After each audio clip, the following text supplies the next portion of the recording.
जय मिथिला दोस्तों। देखिए आज हम आपको जो है ना शुरू से लेके अंत तक जो जो बिजनेस में आप शब्द का प्रयोग करिएगा वो हर एक चीज़ आपको बता देंगे कि जैसे बिजनेस स्टार्ट करते हैं, हाँ, से लेके बिजनेस बंद होने तक क्या क्या शब्द का प्रयोग करते हैं वो हर एक शब्द हम आपको सिखा देंगे। देखिए ये बहुत ज़रूरी रहता है जी, क्योंकि देखिए आप पहली बार कॉमर्स पढ़ रहे हैं ना, कॉमर्स पहली बार, जबकि आपको साइंस सब बहुत बचपन से पढ़ते आए हैं, जबकि आर्ट आप बचपन से पढ़ रहे हैं, लेकिन 11th में आप क्या कर रहे हैं, आपको पहली बार पढ़ रहे हैं तो आपको कुछ ना कुछ शब्द याद रखना पड़ेगा, समझना पड़ेगा। क्योंकि देखिए जैसे कि इंग्लिश बोलने के लिए क्या करना पड़ता है, ABCD सीखना पड़ता है पहले, उसके बाद इससे शब्द बनाना पड़ता है, उससे पहले उससे इससे आप क्या करना पड़ता है, सेंटेंस बनाना पड़ता है ना, वाक्य बनाना पड़ता है, तब ना हम इंग्लिश स्पीक कर सक पाते हैं, इंग्लिश बोल पाते हैं। उसी तरह से आपको हर एक चीज़ आपको समझने की ज़रूरत है, आपको क्या कौन चीज़ है, तो वो आपको हर एक चीज़ समझाएंगे एकदम सिंपलेस्ट भाषा में, समझे। देख लीजिए आपको शुरू से लेके बिजनेस अब बंद होने तक कुछ ना कुछ शब्द का प्रयोग करते हैं। जैसे कि आप अगर आप शार्क टैंक इंडिया देखते होंगे, अगर आप देखते होंगे, नहीं तो देखिए, उसमें देखिएगा आप रुका रुका के जो है ना, शार्क टैंक इंडिया में ये बोलते रहता है कि स्टॉक का मतलब क्या होता है, हाँ, CFO का मतलब क्या होता है, CFM का मतलब क्या होता है। ये सब शब्द है जो आपको बिजनेस, देखिए कॉमर्स लिए ही है क्यों, बिजनेस करने के लिए, तो ये आपको जो है समझ में रहना चाहिए। चलिए स्टार्ट करते हैं, ज़्यादा टाइम नहीं वेस्ट करेंगे, आज स्टार्ट करते हैं। देखिए आपको, आप लोग फ़ोन पे गूगल पे यूज किए होंगे, 100% यूज किए होंगे। उसमें देखिएगा आपको क्या होता है कि जब भी आपका मान लीजिए दो दोस्त हैं और किसी कोई सामान लिया, 20 रुपये का सामान लिया और हम ऑनलाइन कर रहे हैं, तो गूगल पे में क्या हुआ, यहाँ पे फेल्ड लिखा जाते रहता है। तो क्या बोलते हैं अपना लोग कि ट्रांजेक्शन फेल्ड हो गया। ट्रांजेक्शन मतलब क्या, लेन देन जो कर रहे थे वो आपको नहीं हो पाया। अगर वही ट्रांजेक्शन मतलब क्या, लेन देन अगर बिजनेस में होगा, बिजनेस में भी क्या होगा, आपको बिजनेस में भी आपको उसको सामान खरीदना पड़ता है, कुछ ना कुछ माल बनाने के लिए, और आपको बेचना भी पड़ता है।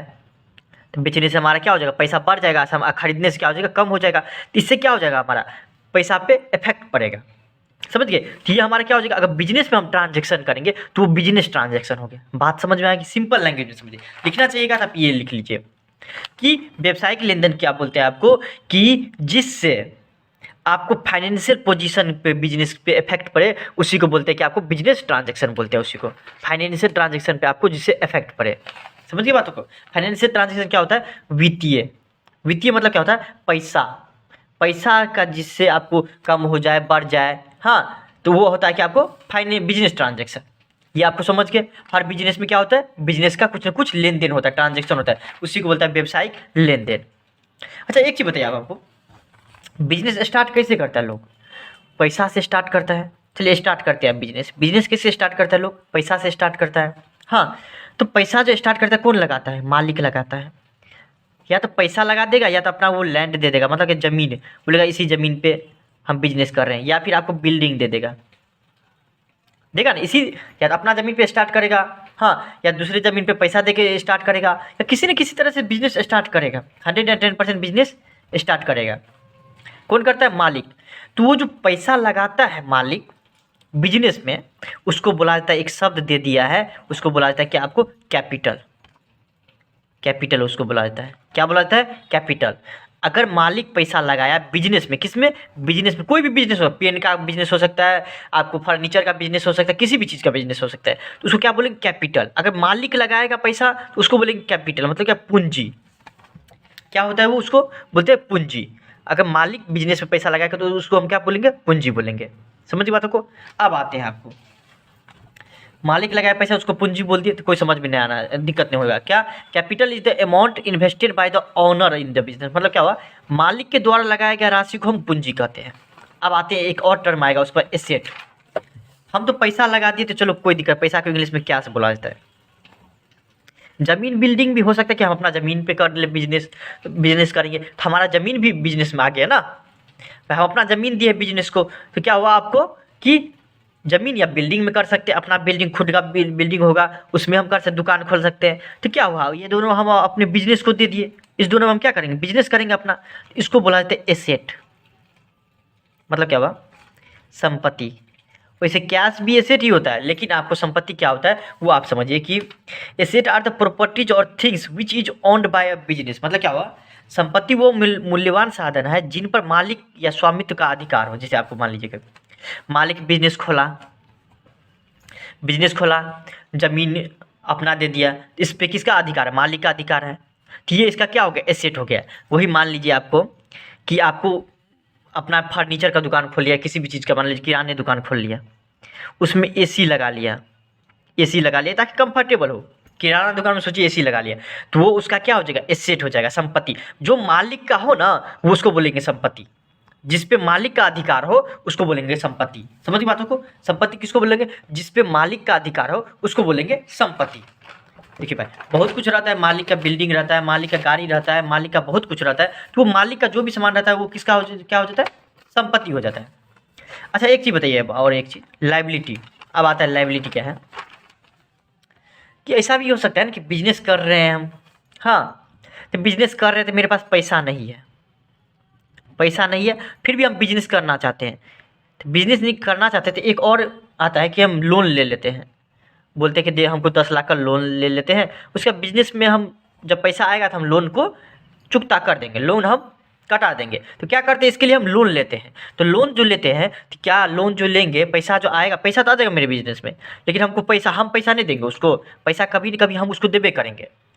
तो वो मेरे लिए क्या हो जाएगा, 10 लाख हमारे लिए क्या हो जाएगा, लाइबिलिटी हो जाएगा। मतलब क्या, लाइबिलिटी, पैसा तो आ गया मेरे बिजनेस में, लेकिन हमको कभी न कभी देना है, ये मेरे टेंशन है, कभी न कभी हमको देना है, तो वो हमारे लिए क्या हो जाएगा, लाइबिलिटी। मतलब क्या, दायित्व, नाम से ही पता चलता है, देखिए दायित्व, मतलब कि दायित्व, हमको देना है, हम किसी से आपको कर्जा लिए, उसी को बोला जाता है लाइबिलिटी, दायित्व, हमको देना है। ऐसे समझिए कि लाइबिलिटी क्या होता है, टेंशन रहता है एकदम पूरा कि हमको देना है, 10 लाख रुपया हम ले लिए किसी से तो हमको देना पड़ेगा, तो 10 लाख रुपया लिए हुए हैं।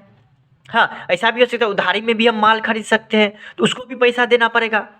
उधारी में हम माल खरीद लेते हैं तो उसको भी पैसा देना पड़ेगा, तो आपके लिए क्या हो जाएगा, लाइबिलिटी हो जाएगा। समझिए बातों को? जैसे कि अपना लोग उधारी में पैसा, किसी दुकान से, किराना दुकान से पैसा ले आते हैं, तो क्या बोलते हैं अपना लोग कि उधारी माल लाए हैं, तो अपना लोग के लिए वो क्या हो जाएगा, जो आदमी वो उधार लेके आएगा उसके लिए वो टेंशन हो जाएगा, लाइबिलिटी हो जाएगा, दायित्व हो जाएगा। समझे? आप जो आप दुकान पे जाइएगा और उधारी लेकर आ जाएगा 10 रुपये का, 20 रुपया, 50 रुपये का, तो ये आपके लिए क्या हो जाएगा, लाइबिलिटी बोलेगा उसको, कि मेरे लिए लाइबिलिटी है, दायित्व है। क्यों? क्योंकि कभी न कभी आपको देना पड़ता है। ऐसा कर्जा जो कभी न कभी देना पड़ता है, समझिए वो लाइबिलिटी होता है, दायित्व। Liability are debt that an enterprises has to pay after some time. मतलब क्या, दायित्व क्या हुआ, वो धन जिसको दूसरे व्यक्ति या संस्था कुछ दिन में देगा, देना ही पड़ेगा उसको, तो उसको बोला जाता है लाइबिलिटी। हो गया, समझ में आ गया आपको? एक चीज़ और आता है आपको, देखिए इतना तक चीज़ तो समझ गए, अब आते हैं आपको क्या समझाने वाली बात है कि देखिए लाइबिलिटी तक आ गया, सामान भी हम मंगा लिए, सामान भी सब कुछ, बिजनेस खोल लिए, कैपिटल दे के, क्या पूंजी दिए, पूंजी देने से हम बिजनेस खोल लिए, यहाँ तक कोई दिक्कत नहीं होगा। अब देखिए एक चीज़ और समझने वाली बात है कि सामान तो बेचेंगे कुछ ना कुछ, भाई माल तो बेचेंगे कुछ ना कुछ। जिस चीज़ का बिजनेस है, जैसे मान लीजिए पेन का बिजनेस है मेरा, तो पेन का बिजनेस है तो हम किस चीज़ में डील करेंगे, पेन में, कलम में डील करेंगे ना भाई, कलम हम बेचेंगे, तो उसको क्या बोला जाता है आपको, उसको बोला जाता है गुड्स। जो सामान बेचता है उसको बोला जाता है गुड्स। जो भी सामान बिजनेस में बेचता है, जैसे कि यहाँ पर पेन का बिजनेस है तो पेन क्या हो जाएगा, गुड्स। किराना दुकान में क्या हो जाएगा, गुड्स। आपका आलू, प्याज, ये हो गया गुड्स उसका। उसके बाद देख लीजिए आपको किसी और दुकान में ले लीजिए, आपको फर्नीचर का दुकान में क्या हो गया, आपको बेड हो गया, तो बेड क्या हो जाएगा, उसका गुड्स हो जाएगा। जो जिस चीज़ का दुकान हुआ, जो चीज़ बेचता होगा ना, जो चीज़ बेचता है उसको बुलाते हैं गुड्स। हम लोग क्योंकि कॉमर्स के स्टूडेंट हैं तो हर एक चीज़ का अलग अलग नाम रहेगा, तो उसको क्या बोलेंगे, गुड्स बोलेंगे। गुड्स मतलब अच्छा नहीं, गुड्स मतलब क्या होता है, सामान होता है। समझिए बातों को? गुड्स मतलब अच्छा नहीं, हम लोग क्या बोलेंगे, गुड्स मतलब सामान। तो ये हो गया, जिस चीज़ में, जिस वस्तुओं में व्यापारी व्यापार करता है उसको बोलेंगे गुड्स। अच्छा देखिए एक चीज़, गुड्स से 3 चीज़ निकल के आता है, सामान जो बेचते हैं उससे 3 चीज़ होता है। क्या? सामान तो कहीं ना कहीं से खरीदेंगे, 100% खरीदेंगे तब ना बेचेंगे भाई। देख लीजिए आपको, जैसे किराना दुकान क्या करता है, आलू लाता है कहीं ना कहीं से, किसान से, तो वो जो खरीदता है उसको बोला जाता है परचेज करना, PURCHASE। कोई भी बिजनेसमैन कुछ ना कुछ खरीदेगा तब ना बेचेगा, तो उसको क्या बोला जाता है, परचेज। जो सामान खरीदता है उसको बोलता है परचेज। गुड्स मतलब क्या, गुड्स मतलब क्या, यही जो सामान, मान लीजिए कि किराना दुकान के लिए गुड्स क्या हो जाएगा, आलू। पेन की दुकान के लिए क्या हो जाएगा, आपको इंक सब हो गया, ये आपको गुड्स हो गया उसका। समझ लीजिए बातों को? किराना दुकान जैसे भी हो गया, किराना दुकान के लिए आलू खरीदता होगा किस, कहीं ना कहीं से, तो आलू जो खरीदता है उसको बोलेंगे परचेज करना। समझिए बातों को? तो देखिए गुड्स, गुड्स मतलब क्या हो गया, आपको वस्तु, कौन गुड्स हो गया, सॉरी परचेज यहाँ पे। गुड्स मतलब क्या, वस्तु, कौन वस्तु, जो चीज़ बेचता है। तो goods purchase by business are called purchase, मतलब क्या हुआ आपको, क्रय किसको बोलते हैं, व्यापारी जिस माल में व्यापार करता है, जैसे कि किराना दुकान के लिए क्या किस चीज़ में व्यापार करता है आपको, कि आलू प्याज में, तो आलू प्याज खरीदेगा तो उसको बोलेंगे परचेज करना। फिर देखिए आप आपको सेल्स किसको बोलेंगे, भाई खरीदा आलू प्याज तो बेचेगा क्या आपको बताइए, बेड थोड़े ना बेचेगा, फिर तो आलू प्याज बेचेगा। तो देख लीजिए आलू जो बेचेगा उसको बोलेंगे सेल। जो चीज़ बेचेगा, जिस चीज़ में डील कर, जैसे कि पेन का बिजनेस है तो हम क्या बेचेंगे, कलम ही बेचेंगे ना भाई। तो कलम बेचेंगे तो कलम मेरे लिए क्या हो जाएगा, सेल हो जाएगा। समझिए बातों को, गुड्स सेल बाय बिजनेस मतलब क्या, व्यापारी जिस माल को व्यापार करता है उसको बिक्री बोला जाता है। समझिए बातों को। एक और चीज़ आता है उसके बाद आपको, कि ऐसा भी हो सकता है कि जैसे पेन हो गया, कि माल खरीदे और बेचे, उसके बीच में कुछ ना कुछ माल मेरा बच जाता होगा, 100% कुछ ना कुछ माल मेरा बच जाता होगा, बच जाता है, उसका भी कुछ ना कुछ नाम देंगे। हाँ, तब ना बोलेंगे इतना माल बच गया है, इसको उतने बोलेंगे इतना माल बच गया, उसके लिए एक टर्म दे देंगे आपको। क्या क्या दिए हुए इसको, इसको बोलता है स्टॉक। स्टॉक, जितना माल बच जाता है, जैसे कि मान लीजिए कि एक साल में, या एक ही महीना का निकाल लेते हैं, वैसे तो एक साल का निकाला जाता है बिजनेस में। एक साल में मान लीजिए 1 अप्रैल से लेके बिजनेस स्टार्ट करना शुरू किए, 31 मार्च को हमको पता चला एक साल में कि हमारे पास 2 लाख का माल लाए हुए थे, और उसके बाद क्या हुआ आपको, जिसमें हमको 20,000 का माल बच जाता है, तो वो क्या हो गया, 20,000 रुपया हमारा स्टॉक हो गया। समझिए बातों को, क्या हो गया, द वैल्यू, मतलब 20,000 का वैल्यू मतलब क्या, पैसा में, value of unsold goods and spares and other items lying in a business condition at the given date. किसी खास दिन के लिए, के दिन के जो आपको बचा हुआ माल हो, उसका वैल्यू को क्या बोलते हैं, स्टॉक। कितना का माल बचा हुआ है, इतना नहीं, 5 को माल बचा हुआ है, कितना का माल बचा हुआ है, तो उसको स्कंद या स्टॉक बोलते हैं। तो 20,000 का माल बचा हुआ किसी खास दिन का। तो ये देखिए, जैसे बोलेंगे 31 मार्च को पता करो तो कितना माल बचा हुआ है, तो बोलेंगे 20,000 का माल बचा हुआ है। तो वो जो वैल्यू बोलते हैं 20,000, ना कि बोलेंगे 20 वो माल, भले ही 10,000 का एगो माल होगा, लेकिन बोलते हैं 20,000 का माल बचा हुआ है, तो उसको बोलता है स्कॉन्ड। मतलब क्या हुआ, किसी दी गई तिथि पर कोई भी डेट में, जैसे कि 31 मार्च को निकाले हम, कितना माल बचा हुआ है उसी को बोलते हैं स्टॉक। आप देखिए, अब एक चीज़ और आपको समझने वाला होता है कि देखिए, आप जो हम माल बेचेंगे या कुछ भी करेंगे तो एक चीज़ और एक टर्म में आएगा जिसको नाम बोलते हैं रेवेन्यू। देखिए अब एक सेकेंड, आप देखते हैं, आपका 10 रुपया का माल था, हाँ, इसको हम 50 में बेच दिए। देखिए 10 रुपया का माल था, 50 में बेच दिए। ये जो बेचे 50 में जो हम बेचे, अब 50 रुपया मेरे बिजनेस में आ गया, बिजनेस में आ गया, ये बिजनेस है, बिजनेस में 50 रुपया आ गया, क्योंकि 50 रुपया का 10 रुपया का माल हम 50 में बेच दिए। तो ये जो 50 रुपया है, ये हमारा हो जाएगा रेवेन्यू। मतलब क्या हुआ, जितना में हम अपना माल बेचते, जैसे कि पेन हो गया, ये 50 रुपया का, 10 रुपया का पेन हम 50 रुपया में बेच दिए किसी भी कारण से, तो ये 50 रुपया मेरे बिजनेस में आया, तो वो हमारे लिए क्या हो जाएगा, रेवेन्यू। मतलब क्या हो गया आपको, आगम, जिसको हिंदी में बोलता है। इसका अभिप्राय नियमित रूप से प्राप्त होने वाली आय से है। मतलब क्या, revenue is the total amount of income generated by the sales of goods. मतलब क्या हुआ, जो माल हम बेचते हैं, जैसे कि यहाँ पे पेन का बिजनेस है, तो पेन का बिजनेस है तो क्या कर देंगे हम आपको, पेन में पेने बेचेंगे, पेन का बिजनेस है तो पेने बेचेंगे, तो 10 रुपया वाला चीज़ हम 50 रुपया में बेच दिए, हाँ, या कितना भी बेचे, 15 रुपया में बेचे, हाँ, या 8 रुपया में बेचे, तो ये क्या हो जाएगा आपको, रेवेन्यू हो जाएगा। समझ की बात को, ये हमारा रेवेन्यू हो गया, मतलब क्या, आगम हो गया। उसके बाद देखिए आपको क्या हुआ, कि एक चीज़ याद रखिए कि 10 रुपया का माल 50 रुपया में बेचे, तो ये 40 रुपया जो ज़्यादा में बेचे, ये हमारा क्या हो जाएगा आपको, इसको बोल देंगे हम इनकम, कि ये हमारा आय है, इनकम, ये हमारा क्या है आपको, इनकम है, आय है। समझ गया आपको, ये हमारे लिए क्या है, आय है। देखिए आपको, ये हमारे लिए क्या है, इनकम, कि कितना इसको बनाने में कॉस्ट लगा। देखिए आपको 10 रुपया लगा हमारा खर्चा, 10 रुपया लगा हमारा खर्चा लगा हमारा 10 रुपया, मतलब बनाने में खर्चा लगा पूरा 10 रुपया पेन का है, कीमत रहना चाहिए, लेकिन हम बेच दिए 50 में, 10 रुपया खर्चा था, बहुत हुआ 12 रुपये में बेचते। ये जो आपको रेवेन्यू जो है, मतलब कि जितना हम माल बेचे में से कितना माल हम बनाने में कीमत लगा, उसको घटा देंगे तो हमारा इनकम निकल जाएगा। तो ये 50 में बेचे, 10 रुपया का माल था, तो 40 रुपया जो बचा, ये हमारा क्या हो जाएगा, इनकम हो जाएगा। इसको हम प्रॉफिट भी बोल सकते हैं, no doubt at all. Profit बोल दीजिएगा तो कोई गलती नहीं होगा, लेकिन थोड़ा सा अंतर क्या है इनकम और प्रॉफिट में। इसको आप प्रॉफिट भी बोल सकते हैं कि आपको 40 रुपये का तो फायदा हुआ, लाभ हुआ। लेकिन प्रॉफिट क्या होता है आपको, कि जैसे कि मान लीजिए 1 साल में हम 4 लाख का पेन बेच दिए, 4 लाख का बेच दिए, तो ये जो आपको 1 साल का जो हम पता करते हैं उसको बोलता है कि देखो, बोलेंगे कंपनी का प्रॉफिट कितना है तो 4 लाख बोलेंगे। अब वही जो 1-2 बेचते हैं उसको प्रॉफिट बोल सकते हैं, नो डाउट एट ऑल। देखिए प्रॉफिट और इनकम दोनों सेम चीज़ है, no doubt at all. Profit और इनकम जो है ना आपको दोनों सेम चीज़ है, लेकिन आपको एक चीज़ क्या होता है, प्रॉफिट के लिए अलग से एक वर्ड यूज होता है जिसका नाम है कि 1 साल में आप कितना माल बेच दिए हैं वो बताइए, कितना का माल बेच दिए, तो उसको बोलेंगे प्रॉफिट। और जो आपको मान लीजिए कि 1 महीना में, 10 दिन में, 20 दिन में या 1 दिन में कितना माल बेचे तो उसको बोलेंगे इनकम आया आपके बिजनेस में। समझा? वैसे आप बोल सकते हैं, दोनों को इंटरचेंजेबल है कि आप इसको इनकम बोल सकते हैं, इसको प्रॉफिट, आप प्रॉफिट को इनकम बोल सकते हैं कि 4 लाख कमाया ये भी प्रॉफिट हुआ, ये भी इनकम हुआ, और 40 रुपये कमाया तो ये भी प्रॉफिट है, इनकम है। उतना कन्फ्यूजन नहीं हुई। लेकिन आपको एक बात बोले कि इसको प्रॉफिट के लिए अलग से यूज किया जाता है कि 1 साल में आप कितना कमाए, अकाउंटिंग ईयर में 6 महीना में कितना आपका बिजनेस का प्रॉफिट हुआ वो बताइए। समझ गई बातों को? तो ये आपका हो जाता है कि इनकम कितना अर्न किया। एक और शब्द आता है जिसका नाम है गेन।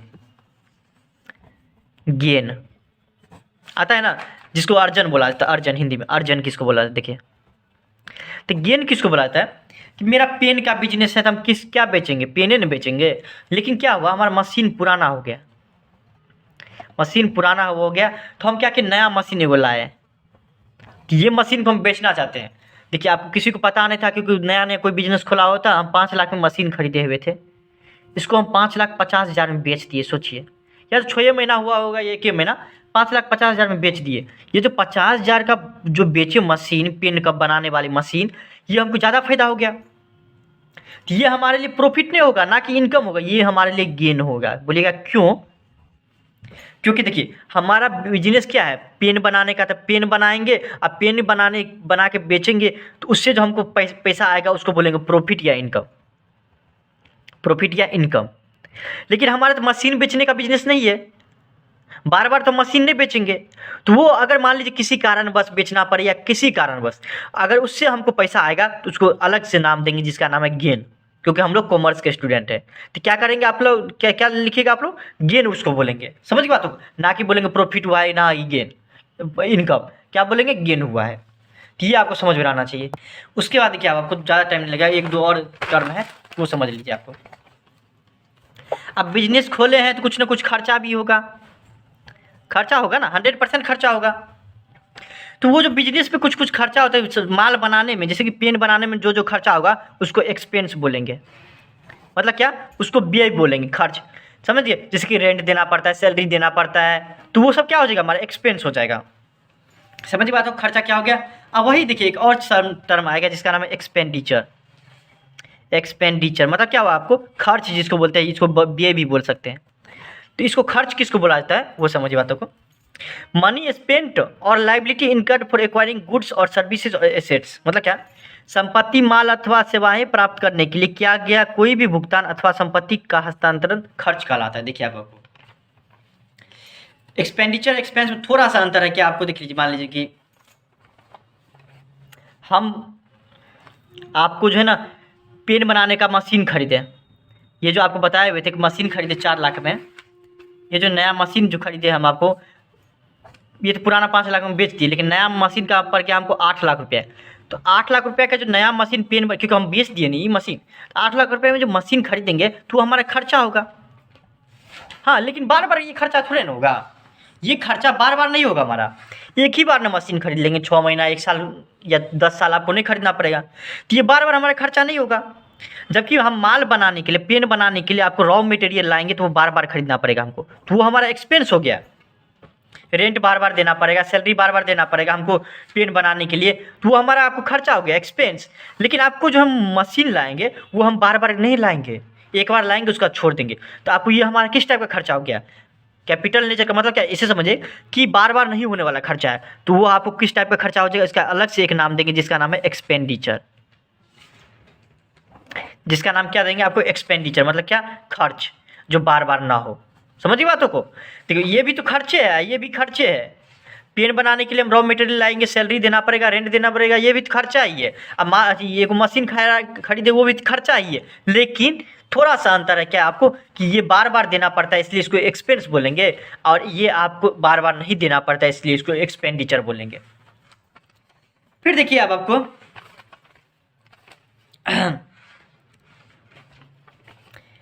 हम जो है ना आपको, आप बिजनेस शुरू कर दिए हैं तो माल बेचेंगे। एक चीज़ बताइए, तो उधार में तो बेचना ही पड़ेगा माल, या हमको उधार में खरीदना ही पड़ेगा? वही होगा ना भाई, कि पैसा तो हमेशा नहीं रहता है, तो उधार में माल खरीदना भी पड़ता है कभी कभी, या कभी कभी बेचना भी पड़ता है हमको माल।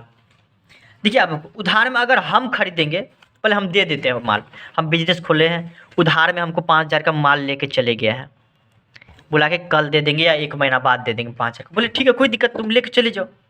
बिजनेस है तो उधार और नगद तो चलते रहेगा। तो माल जो लेके जाएगा वो हमको क्या देगा? पैसा देगा 5,000 रुपया। तो कभी न कभी देगा, तो वो मेरे लिए डेटर हो गया। डेटर मतलब क्या हुआ कि जो पैसा हमको देगा, डेटर मतलब देखिए नाम से पता चला, डेटर दे मतलब क्या, जो देगा। डेटर मतलब क्या हुआ? देगा, मतलब जो हमको पैसा देगा वही हमारे लिए क्या हो जाएगा आपको। देखिए उधार में माल बेचेंगे, 100% बेचना पड़ेगा, बिजनेस है तो क्या होगा, 5,000 का माल हम बेच दिए तो वो हमको पैसा देगा कभी न कभी। हाँ, तो पैसा देगा तो वो बंदा मेरे लिए क्या हो जाएगा? डेटर हो जाएगा, क्योंकि हमको पैसा देगा। लिखना चाहिएगा, क्या लिखेगा? ए डेटर इज अ पर्सन या ऑर्गेनाइजेशन हु ओज मनी, मतलब क्या, वे व्यक्ति या संस्था, इसका हिंदी बताते हैं आपको, जिनसे धन वसूलना रहता है अथवा जिनके पास संस्था की राशि दे है, उन्हें देनदार कहते हैं। हिंदी में देखिए आपको नाम से पता, देनदार, जो देगा, देनदार, देनदार, तो वो क्या हो गया? देनदार हो गया। आपको समझिए बातों को, कि जिससे हम आपको उधार में माल बेच दिए, वो हमको कभी न कभी पैसा देगा, तो हमारे लिए क्या हो जाएगा? आपको डेटर हो जाएगा। ऐसा भी हो सकता है कि हम भी उधारी में माल खरीद सकते हैं, भाई उतना पैसा तो नहीं रहता था, आलू प्याज खरीदेंगे या फिर पेन बनाने के लिए कोई मशीन खरीद लेंगे उधारी में, जिसके 8 लाख रुपये का खरीदे, वो हम बोलेंगे उधारी में हम खरीद लेते हैं, तो खरीदना तो पड़ेगा हमको। तो वो जो उधारी में हम खरीदेंगे उसको बोला जाता है क्रेडिटर। जो हमको देगा उसको बोलेंगे क्रेडिटर, देने वाला देखिए भगवान जैसे रहता है। तो हम भी उधार में माल लाएंगे, खरीद के लाएंगे ना हम भी, तो वो जो बंदा जो देगा या संस्था जो देगी उसको क्या बोलेंगे? क्रेडिटर। देने वालों को क्या बोलता है? क्रेडिटर। समझिए बातों को, आपको क्या हो जाता है? वो क्रेडिटर। देखिए आपको जो हमको देगा, हिंदी में इसका मीनिंग समझते हैं लेनदार। देखिए आपको ए क्रेडिटरी पर्सन और organisation to whom the business owes money, मतलब क्या, जिससे बिजनेस पैसा लिया है, मतलब अपना लोग लिए हैं पैसा, उसको बोलेंगे क्रेडिटर, लेनदार, जो हमसे पैसा लेगा। जिन व्यक्तियों से उधार माल खरीदा गया है अथवा जिन व्यक्ति अथवा फर्मों को कुछ रुपया देना है, मतलब हमको देना है क्योंकि हम उधार में माल लेके आ गए, तो हम क्रेडिटर हैं। क्रेडिटर मतलब क्या होता है? क्रेडिट मतलब समझते थे होंगे क्या अपना लोग, जो मतलब एकदम पूरा इज्जत जिसको बोलते हैं कि इसका क्रेडिट बहुत अच्छा है, इसका क्रेडिट बहुत अच्छा है, उसी से नाम बना हुआ है क्रेडिटर, देने वाला। तो क्रेडिट, इज्जत जिसका अच्छा रहता है उसी को देता है पैसा ना, उधारी में तो नहीं देगा दूसरे को। तो ये क्या होता है? आपको क्रेडिटर होता है, आपको जो उधार माल देगा, हमको देगा, अपने आप को बिजनेस समझिए, तो हमको देगा तो क्या हो जाएगा? वो हमारे लिए क्रेडिटर होगा। हम देंगे तो वो हमारे लिए क्या हो जाएगा? डेटर हो जाएगा। समझिए बातों को, अगर हम अपने आप को बिजनेस समझिए, ऐसे समझिए, हम अगर देंगे तो डेटर, क्या डेटर मतलब क्या, हम कभी न कभी उससे पैसा लेंगे, और जिससे हम लेंगे वो क्रेडिटर। समझ में? डेटर क्रेडिटर, इसमें ज़्यादा कन्फ्यूजन हुआ है। डेटर जो देगा, क्रेडिटर मतलब लेनदार, जिससे हम लिए हुए हैं, लेनदार जिससे हम लिए हुए हैं, ये हो जाएगा क्रेडिटर, डेटर। अब लास्ट है आपको कि देखिए आप बिजनेस चला रहे हैं, तो मेरा पैसा है भाई, हम बिजनेस में प्रॉफिट कमा लिए 5 लाख रुपया, या प्रॉफिट को गोली मारिए। हम पैसा लगाए थे, कितना पैसा लगा कर हम बिजनेस स्टार्ट किए? मान लीजिए 1 लाख रुपया लगा कर हम बिजनेस स्टार्ट किए। अब हमको ज़रूरत पड़ा पैसा का, घर में मान लीजिए कोई बीमार हो गया, या वाइफ है, वाइफ को पैसा देना, बच्चा का फीस देना, या किसी भी कारण से, तो हम पैसा निकालेंगे भी। बिजनेस कर रहे हैं क्यों? हम पैसा कमाने के लिए पैसा निकालेंगे, 110% पैसा निकालेंगे। जो पैसा निकालेंगे तो बिजनेस के लिए अलग से वर्ड यूज किया जाता है जिसका नाम है ड्राइंग। वो नहीं जो आपको चित्र उत्र पाड़ते हैं, वो नहीं। ड्राइंग मतलब क्या होता है? अगर बिजनेसमैन पैसा निकालेगा बिजनेस से, अगर बिजनेसमैन पैसा लगाया तो उसको बोलते हैं कैपिटल, मतलब क्या, पूंजी लगाया। अगर बिजनेसमैन पैसा दिए बिजनेस में तो उसको बोलते हैं क्या? पूंजी। कैपिटल। अब वही जो निकाल लेगा उसके लिए अलग से शब्द देंगे जिसका नाम है ड्राइंग। अगर वो पैसा लगाए तो उसको बोलेंगे कैपिटल मतलब पूंजी, और ड्राइंग क्या मतलब क्या, आहरण। इसका मतलब क्या हुआ कि ड्राइंग क्या है, the amount withdrawn from the business for personal use, मतलब क्या हुआ, पर्सनल यूज के लिए निकालेगा, बिजनेस के लिए नहीं, पर्सनल यूज के लिए, अपना खास काम के लिए, अपने वाइफ के लिए, अपने बच्चे के लिए, या फिर अपना कुछ कार वार खरीदने के लिए लाएगा तो उसके लिए ड्राइंग हो जाएगा। व्यापार का स्वामी मतलब मालिक अगर अपने निजी काम के लिए माल या रुकर निकालता है उसको बोला जाता है आहरण। समझे? चलिए यहाँ तक बता दिए आपको। कोई प्रॉब्लम होगा तो DM करें इंस्टा पे। Thank you so much.